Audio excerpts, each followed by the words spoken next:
Hello guys, today I show you how to fix Vega in Kali Linux. First open Vega.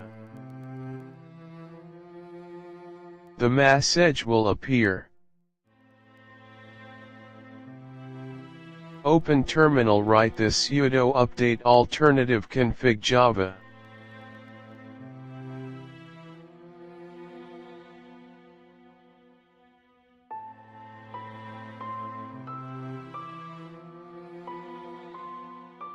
Program work in Java 8, choose number 2 and open Vega.